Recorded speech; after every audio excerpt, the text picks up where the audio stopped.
Parte 2 de la historia de los derechos humanos. Hablemos de la Carta Magna. La Carta Magna es un documento súper importante por muchas razones. Una de ellas es porque reconoció o más bien otorgó derechos que en ese momento eran impensables, eran toda una novedad. Derechos que se reconocen ahora como derechos fundamentales, derechos humanos, como la libertad o el debido proceso. También es relevante porque es como la primera constitución que hubo en el mundo. De hecho, el término Carta Magna es un término que se sigue utilizando para referirnos a nuestra constitución. Pero primero el contexto. ¿De dónde surge este documento? Vamos a ver que existe un factor común en este tipo de documentos. Cada vez que surgen derechos, unos derechos nuevos, por así decirlo, en materia de derechos humanos, es porque hubo un suceso muy importante y quizás algo traumático para la humanidad, como son las guerras. Casi siempre detrás de estos documentos, detrás de esta evolución de los derechos humanos, hubo guerras atrás, hubo roces, hubo diferencias bastante importantes que hacen que las personas se sientan con esta necesidad de ser reconocidos en dignidad, en humanidad.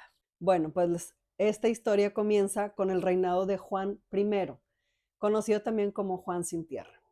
A este monarca le gustaba andar de pleito en pleito. Siempre estuvo lleno de conflictos bélicos, guerras, para ganar pues más y más territorio. De hecho, su reino era bastante extenso.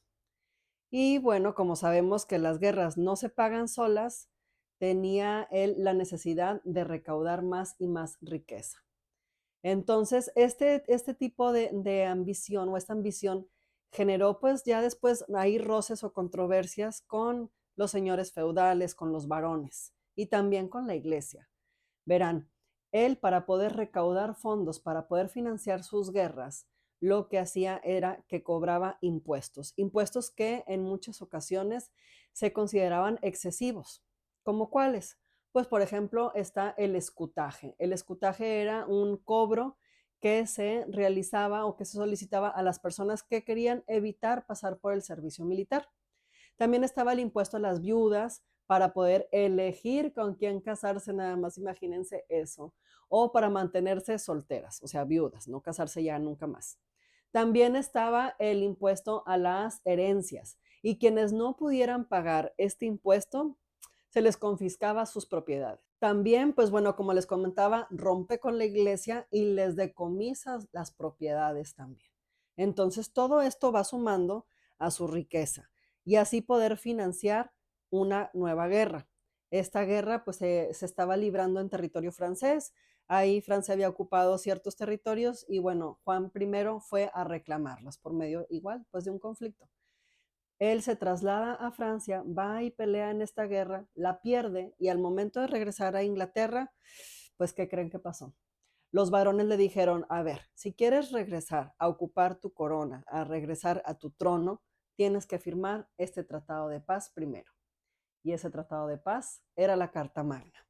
En esta carta ellos establecían los límites al poder, los primeros límites que veíamos a un poder absoluto, porque recordemos que en aquella época el ser monarca o el ser rey era como ser el elegido por Dios. Ser rey era un derecho divino y eso se traducía en un poder absoluto sobre su pueblo, porque pues se creía que el rey era el que podía actuar en beneficio o en el mayor beneficio hacia las personas, hacia los hombres. Y entonces, pues sí, ya.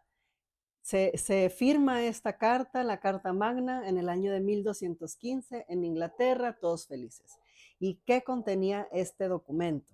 Pues bueno, en este documento se resaltaban varias cosas, como entre las cuales podemos encontrar la prohibición del escutaje, la prohibición del impuesto a las viudas, la prohibición del impuesto a la herencia. Veíamos también por primera vez la separación del Estado y la Iglesia, es decir, el gobierno y la iglesia ya iban a estar completamente separadas. También podemos encontrar los primeros antecedentes del derecho humano al debido proceso, como las garantías legales y que las personas no podían ser juzgadas sin un juicio previo. Y todo esto pues era de gran relevancia y de gran novedad en ese momento. Y bueno, al final la cereza del pastel. El contenido más relevante o el derecho más relevante aquí que podemos encontrar es precisamente la libertad del hombre. Aquí se reconoce la libertad del hombre y ojo, no de las personas. En ese entonces recordemos que solamente los hombres eran sujetos de derecho. Van a pasar muchas guerras, muchos conflictos, muchas cosas, muchos siglos antes de que podamos ver un reconocimiento hacia la mujer como un sujeto de derechos. Pero bueno, volviendo a la Carta Magna, este documento vamos a ver que con el paso del tiempo no se va a respetar al 100 y esto va a dar nacimiento al siguiente documento importante dentro de esta evolución, que es el Habeas Corpus Act.